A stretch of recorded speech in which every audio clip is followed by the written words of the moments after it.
అందరికి. Big boss ఎలాగుంది? Big boss season అయితే చాలా డల్గా స్టార్ట్ అయినా ఎండింగ్ వచ్చేసరికి ట్విస్టులు మామూలు ట్విస్ట్ ఇవ్వడం లేదు. ముఖ్యంగా చెప్పాలంటే అవినాష్ గారికి కంగ్రాచులేషన్ ఎలక్షన్ పాస్ గెలిచినందుకు. అండ్ వాళ్ళ బెస్ట్ ఫ్రెండ్ ఆయన ఊహ అండి, ఆయన అసలు చూడండి అదృష్టం అనేది. శ్రీముఖి గారు వల్ల మా టీవీలో సఫర్ అవుతున్నారు ఆయన నీట్గా. అంటే మా టీవీ శ్రీముఖి కాంబినేషన్లో చాలా బాగుంది కదా ఆదివారం సరదాగా అని. అలా శ్రీముఖి హ్యాండ్ తనకు కలిసి వచ్చింది మరీ ఇంకొకసారి అని చాలా హ్యాపీగా ఫీల్ అయ్యారు. ఎందుకంటే ఎఫెక్షన్ పాస్ తను రావడం వల్ల తను గేమ్ జెన్యూన్గా గెలిచాడు. కొంచెం ఎక్కడో శ్రీముఖి ఫేవరిజం కూడా కొంచెం కలిసి వచ్చిందేమో అనుకుంటున్నాను. ఎందుకంటే ఆ 1, 2, 3 చెప్పే విషయంలో కొంచెం శ్రీముఖి ఫేవరిజం చూపించింది. దానికి రోహిణి కూడా కొట్లాడారు కదా అవినాష్ ముందుకెళ్ళి పట్టుకుంటున్నారు అని చెప్పి.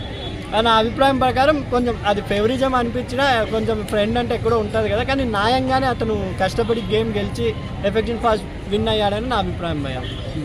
కానీ నిన్న నిఖిల్ బాగా ఆడాడు, తర్వాత ఇతను రోహిణి ఇద్దరు టగఫార్ ఇచ్చారు. కానీ లాస్ట్ ఫైనల్ గేమ్లో అవినాష్ కొంచెం నిలబడ్డాడు.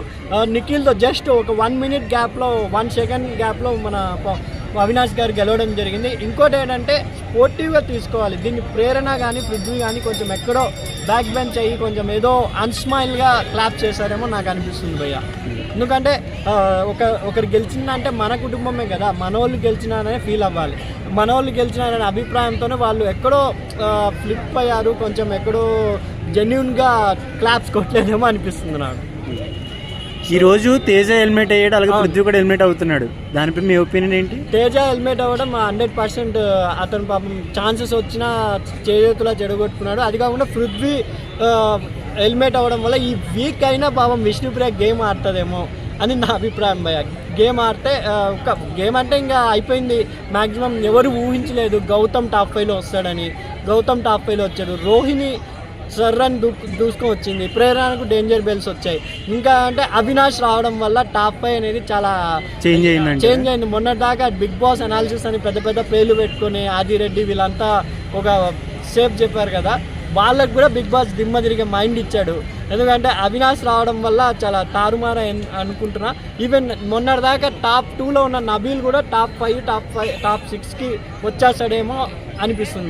మొన్న రోహిణి కూడా పరిస్థితి అట్లాగే చేసింది కదా. అవును, లాస్ట్ వీక్ లో రోహిణి, ఈ వీక్ లో అవినాష్. రోహిణి కూడా ఎవరు ఎక్స్పెక్ట్ చేయాల. బిగ్ బాస్ ఏమని శివంగివే అని సాంగ్ చేశారో జుమ్మని దూసుకొచ్చింది ఆ శివంగి సాంగ్తో అనుకుంటున్నాను నేను. ప్రేరణ గేమ్ ఎలాగ? ప్రేరణ తగ్గింది. యష్మి పోయినప్పటి నుంచి, తన ఫ్రెండ్ కదా యష్మి, పోయినప్పటి నుంచి కొంచెం ఎక్కడో తగ్గింది అనిపించింది. కానీ మేబీ ప్రేరణ కూడా టాప్ 5లో ఉండబోతుంది లేడీస్ కంటెంట్గా. ఇద్దరు అనుకుంటున్నాను నేను, రోహిణి గారు, ప్రేరణ. నా అభిప్రాయం ఆ గేమ్ జెన్యూన్గా ఆడిన వాళ్ళే టాప్ 5లో ఉండాలని అనుకుంటున్నా. విష్ణుప్రియ గారు మొత్తం వాళ్ళ ఫ్రెండ్సే చెప్పారు. నిన్న శ్రీముఖి గారు కూడా బెస్ట్ ఫ్రెండ్ విష్ణుప్రియకి. నిన్న వచ్చి ఆమె అంత నిదానంగా నువ్వు ఆమె వెంట పడకు, 1 వీక్ అయినా అవాయిడ్ చేసే పృథ్వీని, నీకు ప్రేక్షకులు ఆదరిస్తారని చెప్పింది. లాస్ట్ అండ్ ఫైనల్ ఆమె చెప్పింది. మొత్తం అలా మన శివాజీ గారు చెప్పినా, వేరే వాళ్ళు వాళ్ళ ఫ్యామిలీ మెంబర్స్ చెప్పినా ఆమె వినిపించుకోలేదు. ఈసారైనా కొంచెం ఈ 1 వీక్ అయినా వినిపించుకుంటే డెఫినెట్లీ టాప్ 5 గివెన్ ఆమె టాప్ 5లోకి వస్తుందేమో అనుకుంటున్నాను నేను. పాటిస్తే శ్రీముఖి చెప్పింది పాటిస్తే టాప్ 5లో కంపల్సరీ వస్తుందేమో విష్ణుప్రియ అనుకుంటున్నాను. నెక్స్ట్ వీక్ నామినేషన్స్లోకి అందరూ హౌస్ మొత్తం వస్తారు. రోహిణి కూడా వస్తుంది. రోహిణి సేవ్ అవుద్దాం 100%. Rohini top 5 walk my vote top 5లోకి వెళ్ళిపోయినట్టే. రోహిణి శివాంగి అనే సాంగే ఆమెను ఒక పైకి లేపేదని అనుకుంటున్నాను. అంటే ఇప్పటి వరకు ఒక్క వారం కూడా నామినేషన్స్లోకి రాలేదు, మరి ఎలా సేవ్ అవుద్దంటారు?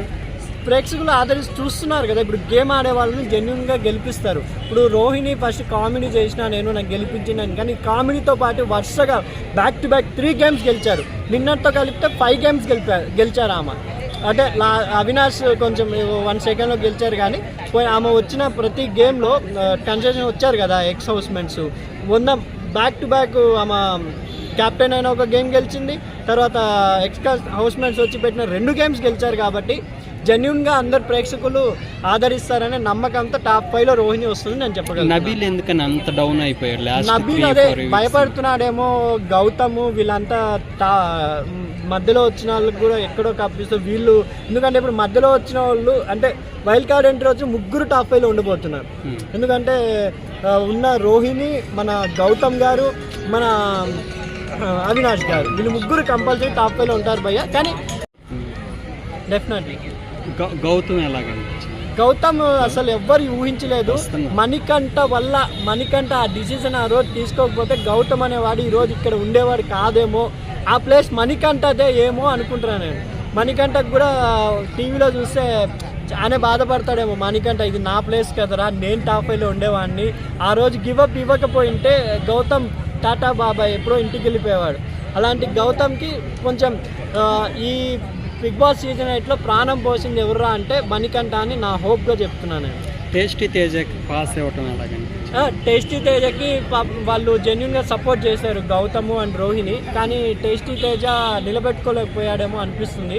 అందుకే టేస్టీ తేజ ఇప్పుడు ఎలిమినేషన్లో ఉన్నాడు, ఎలిమినేషన్ అవుతాడేమో అనుకుంటున్నాను నేను. పృథ్వీ కూడా